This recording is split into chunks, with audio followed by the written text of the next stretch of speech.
بسم اللہ الرحمن الرحیم۔ اچھا بچوں، آپ سے بہت ہفتوں کے بعد ملاقات ہوئی، یہ ایک ہفتے بعد، ایک ہفتہ ناغا ہو گیا۔ اچھا، تو آج پھر ایک کہانی کا دن ہے۔ وہ کہانی بہت سادہ سی ہے۔ تین دوست تھے اور انہوں نے چھٹیوں میں یہ پروگرام بنایا کہ ہم کہیں سیر کے لیے چلیں۔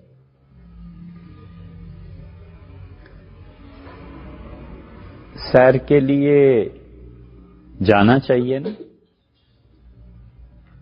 بہت اچھی بات ہے، لیکن سیر کرنا بیٹے اس کے لیے مناسب ہے جس نے چھٹیوں سے پہلے سیر نہ کی ہو۔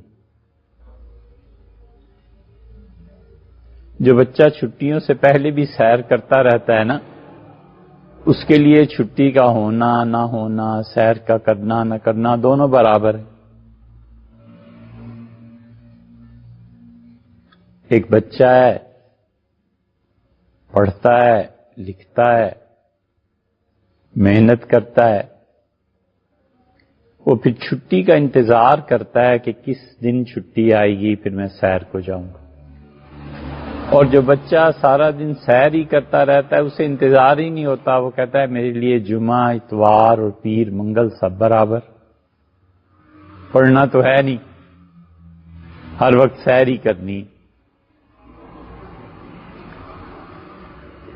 ایک مزدور ہے،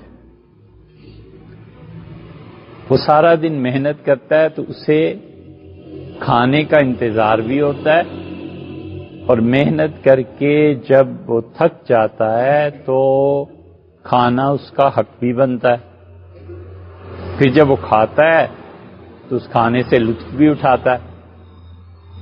اب جو بچہ سارا دن کھاتا ہی رہے اور کوئی محنت نہ کرے تو اس کے لیے کھانے کا کیا انتظار اور کھانے کا کیا لطف، وہ تو سارا دن کھاتا ہی رہا نا۔ تو اس لیے ایسے بچے جو محنت کرتے ہیں، کام کرتے ہیں، وہ ہوتے ہیں جن کو سیر کا انتظار بھی ہوتا ہے، جو چاہتے ہیں کہ سیر کریں۔ یہ بند کر دیجئے دروازہ۔ اور ہوتا بھی وہی بچہ اچھا ہے۔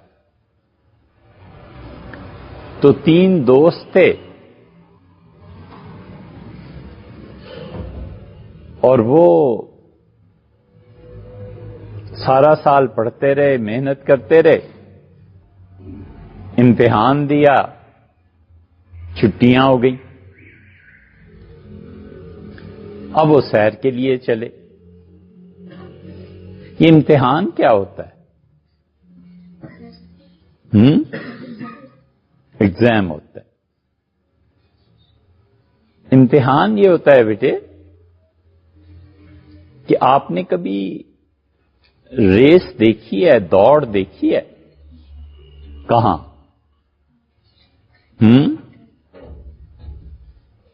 ویڈیو میں دیکھی ہوگی نا، دوڑ لگاتے ہیں، پھر راستے میں ان کے لیے کچھ رکاوٹیں ہوتی ہیں۔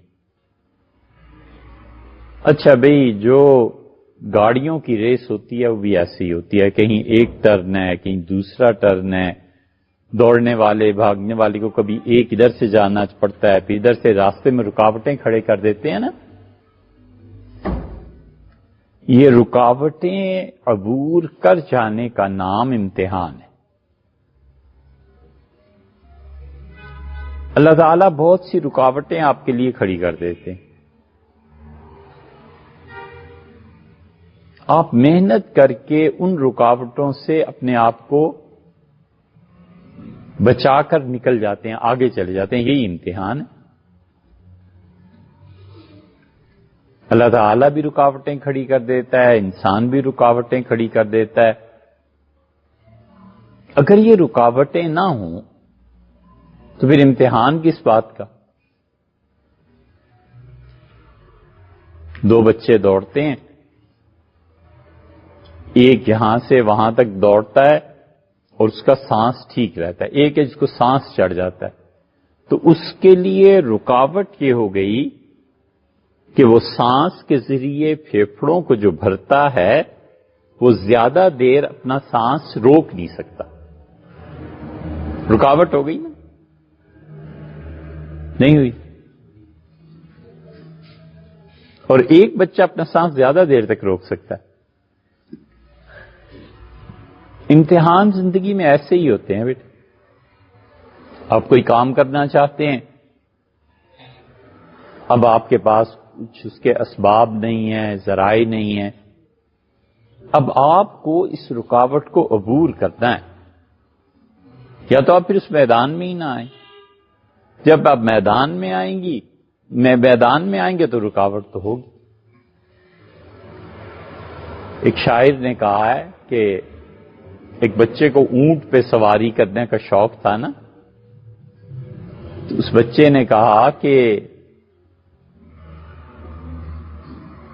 کیا میں اونٹ پر بیٹھوں؟ کہا ہاں اونٹ پر بیٹھو. کہا کوہان کا ڈر ہے؟ کہا کوہان تو ہوگا. سمجھے؟ بچہ کہتا ہے میں اونٹ کی سواری کروں گا. جب اسے اونٹ دیکھا تو اونٹ میں کوہان ہوتا ہے. کوہان آپ سمجھتے ہیں؟ ہاں نہیں معلوم؟ ارے اونٹ آپ دیکھیے، اس کی گردن کے پیچھے ریڑھ کی جو ہڈی اس کی ہوتی ہے، اس کے آخر پہ تقریباً پہنچ کے ایک چربی کا بہت بڑا ذخیرہ ہوتا ہے. اسے کہتے ہیں کوہان. تو بچہ کوہان دیکھ کے ڈر گیا کہ اتنا بڑا کوہان ہے، پتہ نہیں یہ کیا چیز ہے، کیسے بیٹھوں.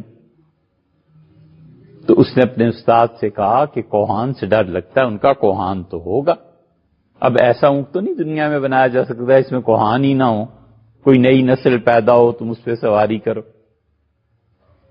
بالکل اسی طرح بیٹے امتحان ہوتا ہی ہے زندگی. یہ جو بچے امتحان سے گھبراتے ہیں نا، بالکل نہیں گھبرانا چاہیے. ہمت ہونی چاہیے، کیا ہونے دو امتحان، کیا مسئلہ ہے، قابو پا لیں گے. تو تینوں بچوں کے امتحان ہو گئے اور وہ جناب گھر سے سیر کے لیے نکلے، اور سیر کرتے کرتے وہ ایک سواری پہ بیٹھے ریل گاڑی میں اور دوسرے شہر پہنچ گئے. اس شہر میں بھی جا کے گھومتے رہے. شام کو تھک ہار گئے تو انہوں نے کہا کہ اب رات کہیں بسر کرنی چاہیے.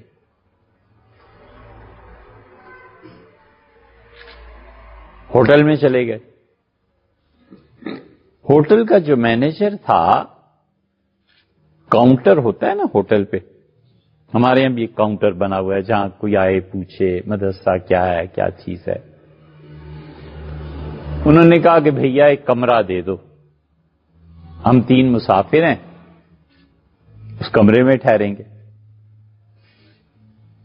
اس نے کہا شناختی کارڈ دیجئے. تو ان بچوں نے شناختی کارڈ نکال کے رکھ دی. ہمیشہ اپنا شناختی کارڈ بیٹے اپنے پاس رکھنا چاہیے. صحیح ہے نا؟ جب آپ بڑے ہو جائیں گے، جب 18 سال کی عمر آپ عبور کر لیں گے، تو حکومت وقت پاکستان میں آپ کو ایک آفس سے ایک کارڈ ملتا ہے. اس پہ آپ کا نام، آپ کا خاندان، آپ کا ایک نمبر، آپ کا ایک نشان جس کے ذریعے سے آپ پہچانے جائیں، آپ کی ایک تصویر، سب چیزیں ہوتی. یہ ہمیشہ اپنے پاس رکھنا چاہیے. ٹھیک ہے نا؟ جو بچے اپنے پاس نہیں رکھتے وہ نہ صرف خود تکلیف میں مبتلا ہوتے ہیں وہ دوسروں کے لیے بھی مصیبت بن جاتے ہیں. خدا نخواستہ کوئی حادثہ ہو گیا، کوئی جان سے گزر گیا، اب لوگ تلاش کر رہے ہیں یار اس کا جنازہ کون پڑھے، اس کو کون دفن کرے، شناختی کارڈ ہی نہیں، لاوارث سمجھ کے دفن کر دیتے ہیں. پھر ڈھونڈریا پڑتی ہے، 3 دن بعد 4 دن بعد پھر گھر والے آتے ہیں، پھر تھانے سے شناخت ہوتی ہے، پھر قبر دکھاتے ہیں، قبر سے نکالتے ہیں. کتنی بری بات. یہ ایک شناختی کارڈ نہ رکھنے کی وجہ سے یہ سب تکلیفیں ہیں. پولیس پوچھے آپ کا شناختی کارڈ کہاں؟ نہیں ہے. بھی کیوں نہیں؟ تو ہر بات پہ بیٹے حکومتوں کو الزام نہیں دیا کرتے. ہر بات پہ یہ نہیں کہتے کہ حکومت ایسی ہے، ملک ہے. یہ اس سے بھی بڑی بات. اس ملک نے آپ کا کیا بگاڑا ہے؟ کچھ بھی نہیں. آپ کا اپنا قصور ہے نا. اگر آپ کے پاس شناختی کارڈ نہیں ہے تو اس ملک نے تو آپ کو شناختی کارڈ بنا کر دیا ہے، آپ کی مشکل آسان کی ہے، آپ کا پتہ آسان کیا ہے. تو یہ جو رجحان ہے کہ ہر بات پہ ملک کو برا بھلا کہنا، بہت بری بات، بہت بری بات. کبھی بھی کسی کو بھی برا کہنے سے پہلے آدمی کو خود سوچنا چاہیے کہ اس برائی میں میرا کتنا حصہ ہے. اب مثلاً ایک بچہ ہے، رات کو ٹارچ کے بغیر یہ سیڑھیاں اترتا ہے، پاؤں سلپ ہو گیا نا، تو اب وہ جو کہے ہمیں کہ انہوں نے سیڑھیاں کیوں خراب بنائی، تو یار سیڑھیاں ٹھیک بنائی ہیں، آپ دن کو بالکل ٹھیک اترتے ہیں. اس سے قصور کسی مفتی کا نہیں ہے، قصور اصل میں آپ کے پاس روشنی کے نہ ہونے کا ہے. تو آپ کو روشنی کا بندوبست کرنا چاہیے تھا. اس طرح بہت سی برائیاں، اس بیٹے ہمارا اپنا ہی حصہ ہوتا ہے. لیکن ہر آدمی یہ چاہتا ہے کہ گھر میں 2-3 چیزیں ہونی چاہیے. ایک تو کوئی ہونا چاہیے جس کو ہم اپنی برائیوں غلطیوں کا بھی الزام اس کے ساتھ لگائیں. مثلا ابا خراب ہے، والد خراب ہیں، آپ نے یہ کیوں کیا، آپ نے یہ کیوں کیا. بیٹے آپ کو خود پڑھنا ہے. اب والد آپ کو کیا کریں؟ والد نے آپ کو کپڑے بنا دیے، والد نے آپ کو مدرسے میں بھیج دیا، والد نے آپ کو پیسے دے دیے، والد نے آپ کی سردی گرمی کا سامان پیدا کر دیا، والد کو آپ نے کہا پیسے دے دیے. اب اس کے بعد وہ کیا کریں؟ پڑھیں بھی، اپنا دماغ بھی آپ کو دے دیں. تو بہت سی برائیوں میں ہر گھر میں ہمارا اپنا ہی حصہ ہوتا ہے. ہم اپنا کام پورا نہیں کرتے. ہم چاہتے ہیں کوئی ملے جس پہ اپنی کوتاہیوں کا بوجھ اور وزن اور ٹوکرا اس کے سر پہ رکھ دیں کہ تم خراب ہو، میں اچھا. اور ہر ایک کو چاہیے، یہ بات ذرا سی آپ کی صدا سے بلند ہے، ہر ایک کو ایک ایسا کندھا چاہیے جس پہ سر رکھ کے رو سکے. صحیح ہے نا؟ بے ہمت لوگ،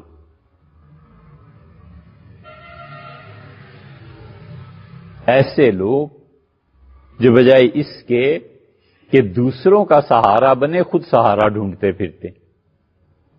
یہ کیا بات ہوئی؟ دوسروں کے کام آنا چاہیے، آپ کے کام کوئی کیوں آئے بے؟ صحیح ہے نا؟ آپ اتنے اچھے ہونے چاہیے کہ کوئی روتا ہے تو آپ اسے چپ کرائیں. اب آپ خود ہی رو رہے ہیں تو آپ کو کون چپ کرائے؟ یہ عام طور پہ بچے چاہتے ہیں گھر میں کوئی نہ کوئی ایسا کونا کھدرا کندھا مل جائے جس پہ سر رکھ کے رو سکیں. کبھی مت سوچیے ایسے، کچھ نہیں، ہمت سے جینا ہوتا ہے. تو ان تینوں دوستوں نے شناختی کارڈ رکھا.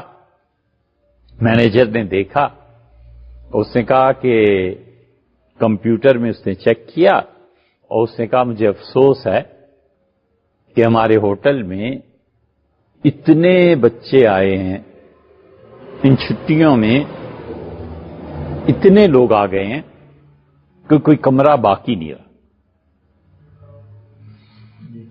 انہوں نے کہا صاحب اب چیک کریں، ایک کمرہ میں چاہیے، ہم 3 دوست ہیں اور ہم 4 دن رہیں گے، 5 دن رہیں گے، پھر ہم چلے جائیں گے۔ تو اس نے پھر چیک کیا، اس نے کہا مسئلہ یہ ہے کہ 75 نمبر کی جو منزل ہے نا، اس 75ویں منزل پہ ایک کمرہ خالی۔ تو انہوں نے کہا مسئلہ کیا ہے؟ آپ کے ہوٹل میں لفٹ نہیں ہے؟ اس نے کہا لفٹ تو ہے۔ اس نے کہا تو پھر برابر ہے، چاہے 10ویں منزل پہ ہو چاہے 75 نمبر پہ ہو، لفٹ ہی ہے نا، بیٹھ کے بٹن دبائیں گے سیدھا اوپر چلے جائیں گے، اپنے کمرے میں چلے جائیں گے، تو 10 نمبر پہ ہو یا 75 نمبر پہ ہو یا 80 نمبر پہ ہو، سب برابر ہے۔ اس نے کہا بچوں مسئلہ یہ ہے کہ شہر کے حالات ٹھیک نہیں ہیں اور ہنگامے ہو رہے ہیں، مسئلہ بنا ہوا ہے، سخت سردی ہے، تو ہم یہ کرتے ہیں کہ اپنے ہوٹل کے دروازے رات کو 10 بجے بند کر دیتے ہیں اور اوپر جانے کی جو سیڑھیاں ہیں وہ ادھر بھی ہیں، اندر بھی باہر بھی، اور آپ دیکھ لیں کہ کسی دن اگر آپ 10 بجے کے بعد آئے اور ہوٹل بند ہوا تو لفٹ تو صرف اندر ہے، پھر آپ 75 نمبر کی منزل پہ جائیں گے کیسے؟ انہوں نے کہا کوئی مسئلہ نہیں، ہم ایسے کریں گے کہ روزانہ دن کو سیر کے لیے جائیں گے، کھانا باہر کھائیں گے، رات کا کھانا بھی باہر کھائیں گے، اور کھانا کھا کے 10 بجے ہم ٹھیک آ جایا کریں گے اور لفٹ پہ بیٹھ کے اوپر چلے جائیں گے۔ اس نے کہا بالکل ٹھیک ہے، آپ کمرہ لے لیں۔ کمرہ دے دیا، بچے رات کو سوئے بہت خوش، صبح اٹھے، نہائے اور ناشتے کے لیے چل پڑے۔ بہت سے بچے صبح اٹھ کے نہاتے ہیں۔ اب گوروں کو دیکھیں نا، ہر گورا بالعموم صبح اٹھ کے نہاتا ہے۔ ہندوؤں کو تو ہم نے خوب دیکھا، اب جو ہندو ہیں یہ بہت سے ایسے ہی ہو گئے ہیں، وگرنہ ان کے دھرم میں، ان کے مذہب میں روزانہ اشنان ہے، جا کے نہانا ہے۔ کنویں پہ پہنچ جاتے تھے اور گڑوی لے کے نہاتے تھے۔ اب بچے بڑے خوش ہوئے، ناشتہ کر کے کہنے لگے کہ آج کدھر جانا ہے؟ تو معلوم ہوا کہ فلاں جگہ بہت بڑی ایک تاریخی عمارت ہے، اس میں جانا ہے۔ قومیں جب بیٹے اپنے قدم جما لیتی ہیں، جب جم جاتی ہیں، جب ملک میں معیشت مضبوط ہو جاتی ہے، جب خزانے بادشاہوں کے بھر جاتے ہیں، تو اس وقت وہ اپنی حکومت، سلطنت، قوم، اس کا نام رکھنے کے لیے بڑی بڑی عمارتیں تعمیر کرتے ہیں۔ مسلمانوں نے مسجد بنا دی، قلعے بنا دیے، بابر بادشاہ نے قلعے بنائے اور بہت قلعے بنائے۔ قلعے میں فوج رہتی تھی نا۔ اکبر بادشاہ نے قلعے بنا دیے، جہانگیر نے بنوائے، شاہ جہان کے تو کہنے ہی کیا، شاہ جہان تو بادشاہ تھا تعمیرات کا، اس کا تعمیر کا ذوق بہت عمدہ تھا۔ تاج محل جو اس نے بنوایا ہے نا، وہ دنیا کے عجائبات میں سے ہے۔ اسی طرح اورنگزیب نے بھی بنایا، مسجدیں بناتے تھے بڑی بڑی، شاہی مسجد لاہور کی۔ تو وہ جو اس طرح کی بڑی بڑی چیزیں بناتے تھے نا، اس سے بیٹے جو دیکھتے تھے ان کے ذہن میں بھی روب پڑتا تھا کہ یار اس قوم کے پاس ابھی کچھ ہے۔ آپ کی اس مسجد کا نقشہ جب ہم نے بنایا تو ہم گئے انجینئر کے پاس اور ہم نے کہا کچھ ایسے کر دیجئے کہ 500 سال تک یہ مسجد قائم ہے۔ تو انہوں نے بتایا کہ اتنا سریا استعمال کریں، اتنا سیمنٹ استعمال کریں. یہ جتنا نقشہ آپ کو اس بلڈنگ کا نظر آتا ہے نا، یہ ہم لوگوں نے خود ہی بنایا. ہم نے نقشہ بنوایا ہی نہیں کسی سے، صرف انجینئرز کے پاس اس وقت گئے جب ہم نے ان ساری بلڈنگز کے لیے پوچھنا تھا کہ پلر کتنا رکھیں، اس میں سریا کتنا پڑے گا، اس میں سیمنٹ کتنا، ریت کی ریشو کیا ہوگی، یہ چیز. تو بچے گئے ایک تاریخی عمارت دیکھنے، کھانا کھایا، سیر کی، اور رات کھانے کے بعد انہوں نے ٹائم جب دیکھا تو 10 بجنے میں بھی کچھ وقت باقی تھا، تو واپس آ گئے. دیکھا تو دروازہ کھلا تھا اور لفٹ پہ بیٹھے ہنستے کھیلتے کمرے میں گئے، سو گئے.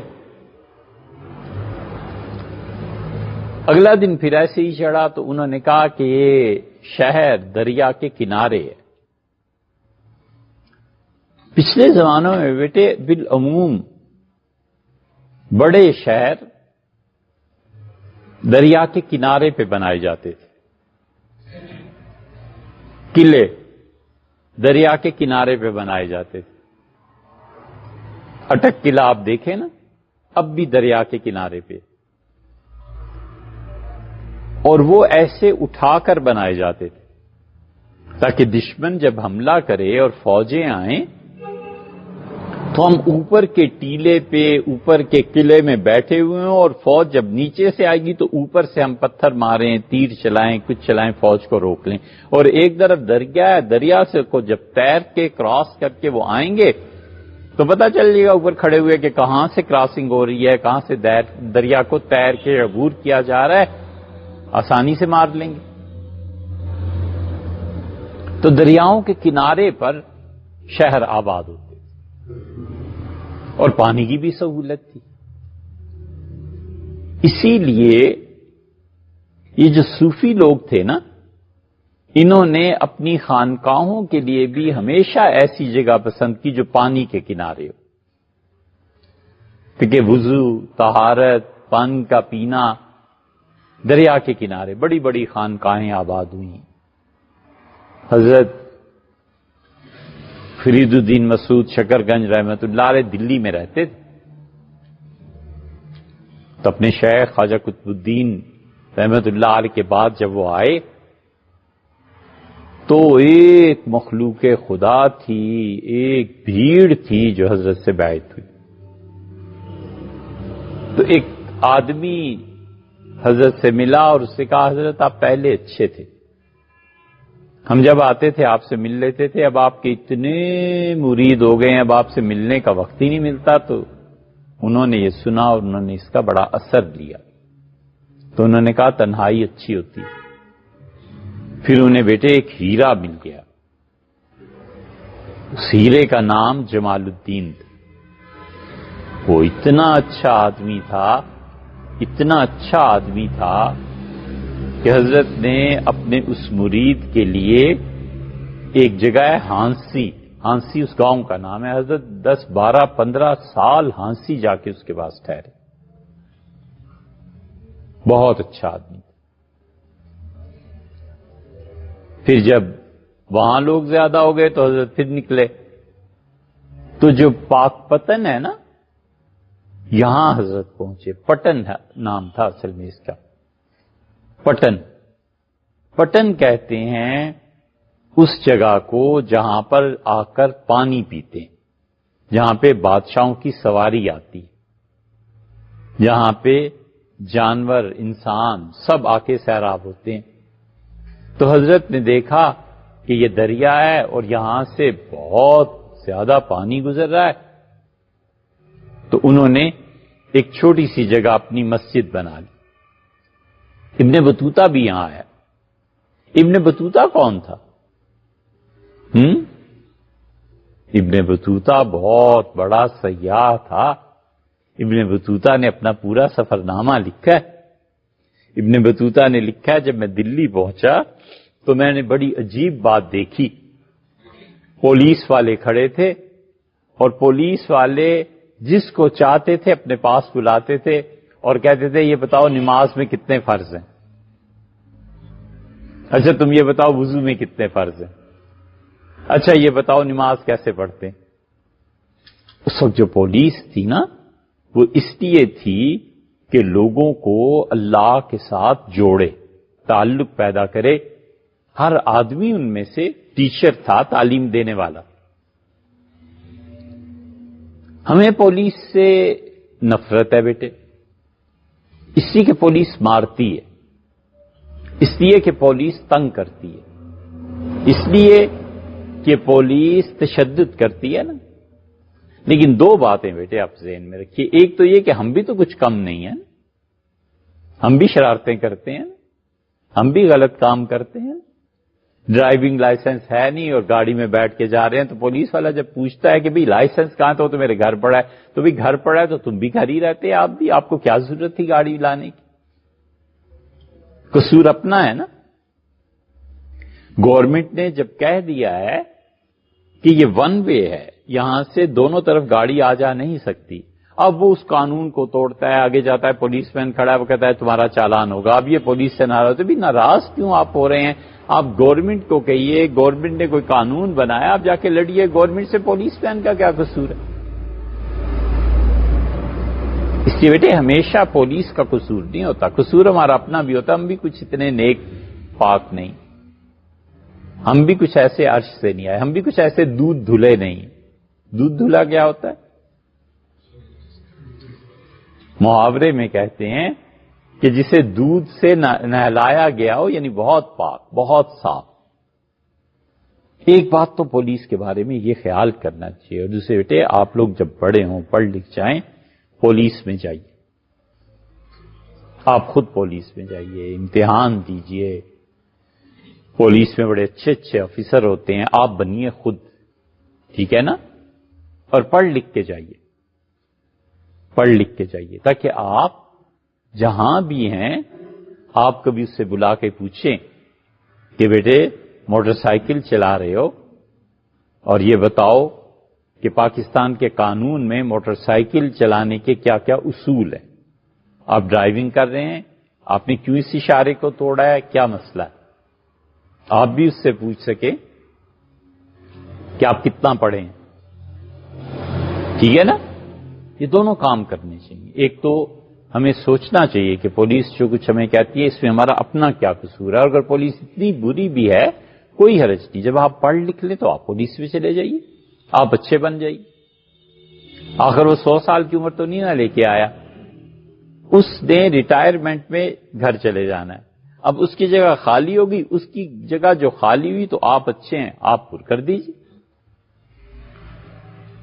تو دوسرے دن وہ دوست نکلے اور دریا کے کنارے گئے اور کشتی چلائی اور بہت خوش، اور شام کو جب واپس آئے ایک جگہ کھانا کھایا تو دیکھا بہت وقت ہو چکا ہے، 10 بجنے میں بس کچھ منٹ رہ گئے ہیں، بھاگے بھاگے اور بھاگم بھاگ پہنچے، اور چوکیدار جو تھا وہ دروازہ بند کر رہا تھا اور چلائے کہہ رہے یار ہم آ گئے ہیں، ذرا دروازہ کھلا رکھنا، کیا ہوگا؟ تو اس نے کہا صاحب 10 بج رہے ہیں، بس 1 منٹ باقی، آپ آ جائیے۔ وہ داخل ہو گئے، چلے گئے، لفٹ ملی، سانس پھولا ہوا تھا، اور شکر کیا خدا کا کہ انہوں نے 75ویں منزل تک سفر جو تھا نہیں کرنا پڑا۔ 75ویں منزل کا مطلب یہ ہے کہ عام طور پہ ایک منزل اور دوسری منزل کے درمیان کتنی سیڑھیاں ہوتی ہیں؟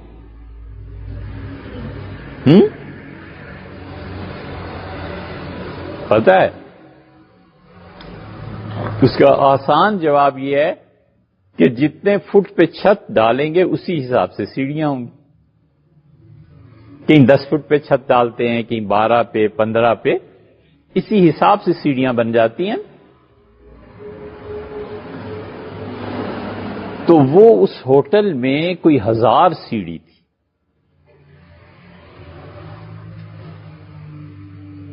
اور چڑھنا پڑ جاتا تو مصیبت آ جاتی. وہ گئے، داخل ہوئے اور جا کر مینیجر سے چابی لی کمرے کی، لفٹ پہ بیٹھے اور سانس پھولا ہوا اور پہنچ گئے. تیسرے دن وہ پھر نکلے اور ناشتہ کیا انہوں نے ہوٹل میں، اور انہوں نے کہا بھئی آج تو یہاں ایک بہت بڑا باغ ہے، اس باغ میں جائیں گے. پچھلے زمانے میں جو باغات لگاتے تھے نا بیٹے، اب بھی آپ امریکہ میں، یورپ میں چلے جائیں، برطانیہ میں چلے جائیں، ہم نے کئی جگہ دیکھا، اس باغ کے باہر لکھا ہوا ہوتا ہے کہ آپ اس باغ میں چلے جائیں اور جتنے پھل آپ توڑ کے کھانا چاہتے ہیں آپ کھائیں، کوئی پیسہ نہیں، کوئی پیسے نہیں دیتے. شاہ جہان بادشاہ کے جو باغات تھے نا، انہوں نے بہت زور اس پہ دیا کہ آم کے درخت لگائے جائیں. اور آم بھی کون سا لگایا جائے؟ چونسا. چونسا جو ہے نا، اسے کیا کہتے ہیں؟ بہشت ثمر، جنت کا پھل، بہت میٹھا ہوتا ہے، سفید چونسا بہت پسند تھا شاہ جہان کو. اور بابر بادشاہ کو کیا چیز پسند تھی؟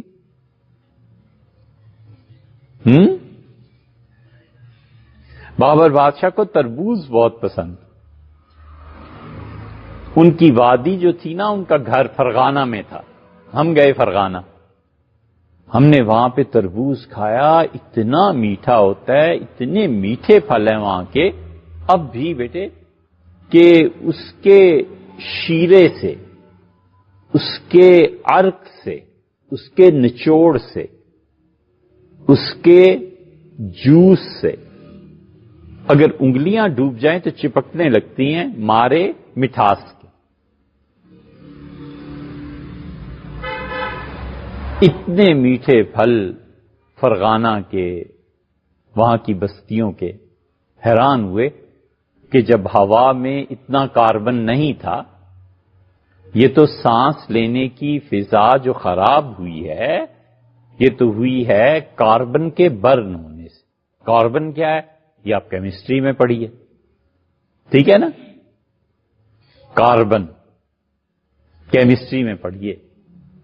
کاربن اس پہ دباؤ پڑتا ہے، اور کاربن اگر دباؤ سہ جائے تو کیا بنتا ہے؟ کاربن کچا ہونا، کاربن طاقت برداشت نہ کر سکے تو کوئلہ ہو جاتا ہے، اور کوئلہ ہاتھ کالے اور کوئلے کی دلالی میں منہ کالا. ایسے ہی ہوتا ہے نا، چہرہ سیاہ ہو جاتا ہے کیونکہ کاربن کچا رہ گیا نا. اور کاربن برداشت کر لے بوجھ اور کاربن پک جائے تو کیا بن جاتا ہے؟ ہیرا. زبردست. یہ کسی نے بتایا ہوگا ہے نا، اسی لیے سب بولے ہو ہیرا. آپ سب کاربن ہیں بیٹے. آپ زندگی کی مشکلات برداشت کر گئے، 15 سال بعد تم ہیرے ہو جاؤ گے، اور نہ کر سکے تو کچے رہ جاؤ گے، کوئلہ اور منہ کالا ہو جائے گا. آپ سب کاربن. خواہش پیدا ہوتی ہے شدید کہ پیسے ہونے چاہیے یار. اب پیسے کہاں سے آئیں؟ پیسے ایسے ہو سکتا ہے کہ مسجد میں ایک نلکا لگا ہوا ہے، اس نلکے کو اگر ہم کھول لیں اور جا کر بیچ دیں تو شاید 20 روپے مل جائیں. پیسے مل جائیں گے نا بیٹے. تو 20 روپے تو مل گئے، لیکن جب آپ واپس آئے تو پتہ چل گیا اس نے، تو آپ کو انہوں نے کہا کہ جائیے جہاں کہیں اور. یہ آپ نے چوری ولیعذ باللہ کسی بچے نے کر کے کالک مل لی اپنے منہ پہ، کاربن کچا ہو گیا. اس لیے اپنی خواہشات کو کنٹرول کرنا چاہیے. اور جب آپ بڑے ہوئے، جب آپ نے محنت کی، پڑھے لکھے، کام کیا، کہیں ملازم ہو گئے، پہلی تنخواہ آپ کو ملی، اس دن جو 20 روپے آپ کو ملے نا، یہ آپ کے اپنے تھے، اس دن آپ ہیرا ہو گئے، اس لیے کہ آپ نے 15 سال برداشت کیا، اس خواہش کو دبا کر رکھا کہ 20 روپے سے میں نے جا کر ایک اچھا سا برگر کھانا ہے۔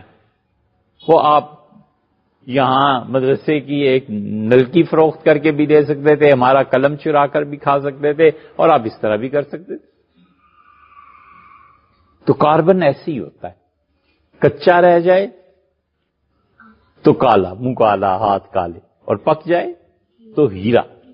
آپ اب سوچ لیجئے، کوئلہ بننا ہے کہ ہیرا بننا ہے؟ ہیرا بننا ہے، برداشت کرنا ہے۔ سردی شدید پڑ رہی ہے، اوفو، لحاف کیوں نہیں ہے، گرمی نہیں ہے، پڑھوں کیسے؟ سب برداشت کرو، سردی کو برداشت کرو، پڑھو۔ برداشت کر لیا 10 سال، جب آپ 11ویں سال میں پہنچے، آپ نے جاب کر لی، کچھ مل گیا، اور آپ نے جا کر ایک بہت اچھی سی رضائی لحاف اپنے لیے خرید لیا۔ اب اس کے بعد آپ بن گئے ہیرا، اور اگر آپ کوئی اور راستہ اختیار کرتے تو آپ ہیرے کی بجائے کاربن رہ جاتے۔ ہوتا یہی ہے بیٹے ساری زندگی۔ اب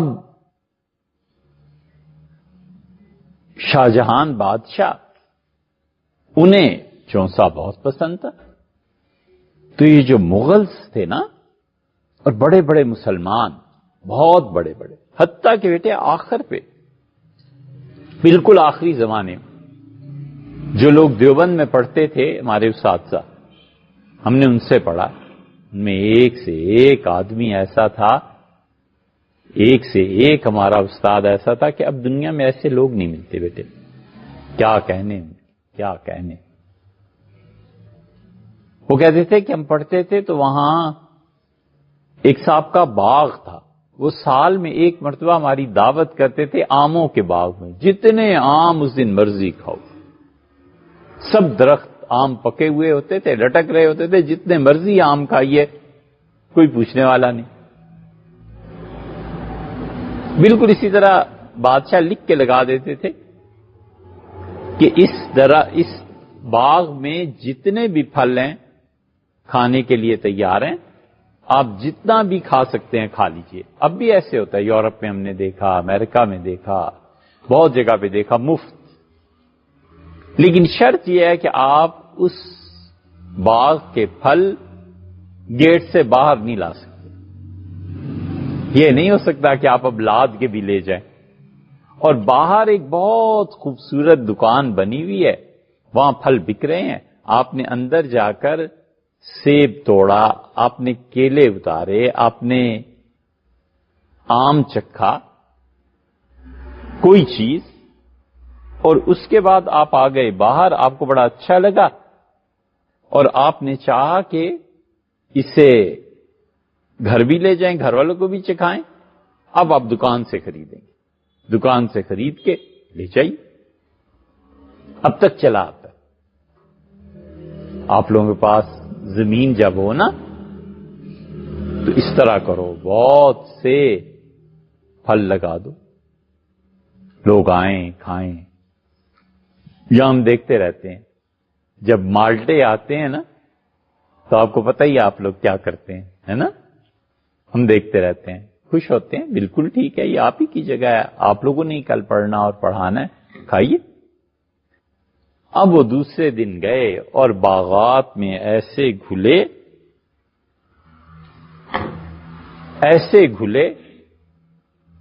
کہ یاد ہی نہیں رہا، اور پھل کھاتے، ایک دوسرے کو گٹلیاں مارتے ہوئے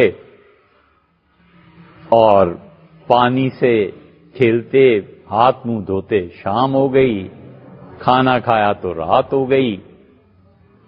اب وہ بڑے بے تکلف دوست تھے، اور بے تکلفی جب دوستی میں ہوتی ہے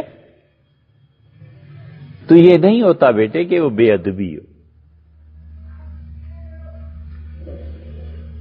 یہ بات آپ جب بڑے ہوں گے تو آپ کو سمجھ میں آئی، ٹھیک ہے نا؟ آپ کا والدہ کے ساتھ تعلق ہے ادب اور احترام کا، ایسے ہی ہے نا؟ آپ سلام کرتے ہیں، آپ کے ماموں ہیں، چچا ہیں، آپ سلام کرتے ہیں، ادب احترام سے چپ رہتے ہیں. لیکن جو چچا کے دوست ہیں، جب دوستی ان کی آپس میں گہری ہو تو وہ آپ کی طرح تو نہیں ہوں گے کہ چپ کر کے کھڑے رہیں گے، وہ تو بیٹھیں گے، گپ شپ لگائیں گے، چائے پیئیں گے. وہ مقام اور مرتبہ ہے. تو دوستی جب بڑھ جاتی ہے تو اس کے تقاضے بھی بڑھ جاتے ہیں. اس موقع پہ پہنچ کے جو ادب اور احترام ہوتا ہے نا، وہ آپ کو علم سکھاتا ہے. اور جو بے تکلفی ہوتی ہے اس کی اجازت آپ کو دوست دیتا ہے. یہ بڑی گہری بات ہے. علم آپ کو سکھاتا ہے کہ اپنے دوستوں کے ساتھ بے تکلفی کس حد تک ہے، اور پھر وہ جو دوست ہوتا ہے نا وہ آپ کو اجازت دیتا ہے کہ آپ کس حد تک بے تکلف ہو سکتے ہیں.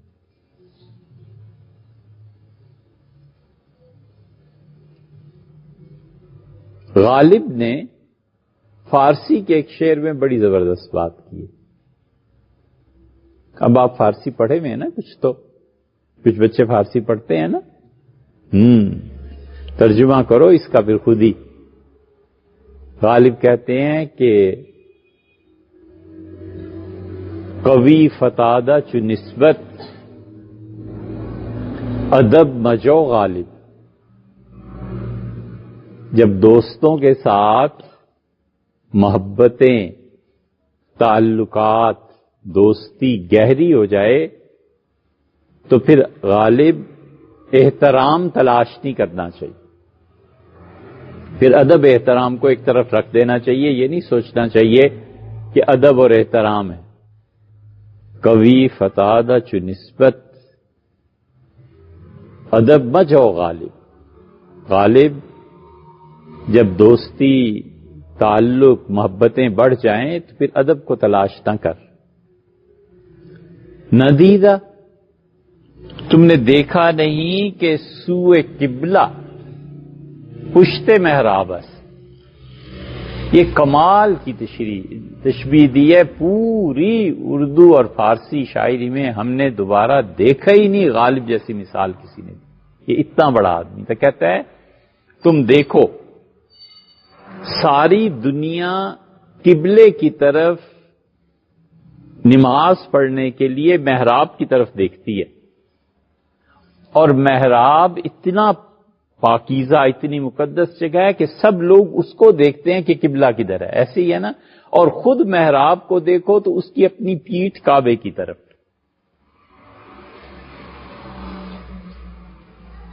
محراب کا چہرہ تو ادھر ہے نا، ہم اس کی طرف منہ کرتے ہیں نا. تو غالب کہتا ہے اس محراب کو خود دیکھو. ساری دنیا کے لیے یہ ادب اور احترام کی جگہ کعبۃ اللہ، اور کعبۃ اللہ کا اور محراب کو دیکھو تو محراب نے کعبے کی طرف پیٹھ کی ہوئی، پشت کی ہوئی. تو اس لیے دوستیاں، تعلقات، محبتیں جب بڑھ جاتی ہیں نا تو اس کی نوعیت اور ہو جاتی ہے. بہت سے اللہ کے بندے ایسے ہوتے ہیں، خدا کے متعلق کوئی بات، کوئی چیز، مولوی یہ سمجھتا ہے، مفتی یہ سمجھتا ہے کہ بہت ہی کفر کی بات ہے، ایسی ہے ویسی ہے، لیکن اس کا اور اللہ کا جو تعلق ہوتا ہے نا بیٹے، وہ اس نوعیت کا ہوتا ہے کہ خدا کے ہاں اس کی چھوٹ ہے. حدیث میں بھی آیا، صحیح بخاری میں آیا کہ ایک بندے نے کہا کہ اے میرے بندے، خدا کو کہتا ہے تو میرا بندہ ہے، میں تیرا خدا ہوں. استغفر اللہ، یہ کفر ہو جائے گا نا. اللہ کو کہہ سکتا ہے تو میرا بندہ ہے، لیکن اللہ تعالی نے اسے قبول فرمایا، اللہ نے اس سے درگزر کیا. ہر ایک اپنا اپنا مقام ہوتا ہے. تو اس لیے آپ لکھ پڑھ جائیں نا، اور فرض کیجئے آپ کبھی مفتی بن جائیں تو نہ لوگوں کو مارنا اور نہ ان پہ کفر کے فتوے دینا. بیٹے یہ ہو جاتا ہے. حدیث میں بھی آیا، حضور صلی اللہ علیہ وسلم نے حضرت موسیٰ علیہ السلام کی آواز سنی، اور جب آواز سنی تو انہوں نے جبریل سے کہا کہ جبریل، اللہ کی بارگاہ میں اتنا اونچا کون بول رہا ہے؟ انہوں نے کہا یہ موسیٰ علیہ السلام بول رہے ہیں، اور اللہ نے انہیں اجازت دی، اللہ کو معلوم ہے کہ ان کی گفتگو کا انداز کیا ہے۔ یہ کبھی اختیار بھی نہیں کرتے، جان بوجھ کے کرنا بھی نہیں ایسے چاہیے، وگرنہ لینے کے دینے پڑ جاتے ہیں، سمجھے؟ جان بوجھ کے ایسے کرنا بھی نہیں چاہیے، مگر جو کرتے ہیں نا ان کی حالت پہ غور کر کے فتویٰ دینا چاہیے، ٹھیک ہے؟ کبھی فتادہ چو نسبت ادب مجو غالب، غالب جب نسبت قوی ہو جائے تو پھر ادب کو تلاش نہیں کیا کرتے۔ نہ دیدہ،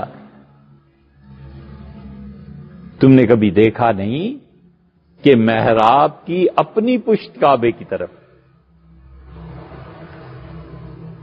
تو بے تکلفی کھانا کھایا، گھڑی دیکھی تو 10 بج گئے، اب ہوٹل پہنچے تو دروازے بند اور چوکیدار غائب، اور لکھا ہوا تھا کہ آنے والے متبادل راستہ اختیار کرے۔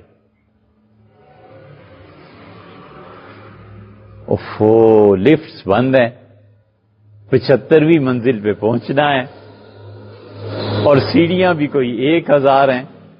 سر پکڑ کے بیٹھ گیا کہ اب کریں کیا؟ اب آپ سوچیں کتنی پریشانی تھی۔ وقت پہ آتے تو دروازے کھلے ملتے نا، وقت پہ آئے نہیں، قصور اپنا، اور تینوں دوست بیٹھ گئے کہ یار 1000 سیڑھیاں، اب چڑھے گا کون؟ تو تینوں نے مشورہ شروع کیا۔ تو اب آپ سوچئے کہ انہوں نے کیا کیا ہوگا۔ اس کہانی کو اگلی مرتبہ مکمل کر لیں، ٹھیک ہے؟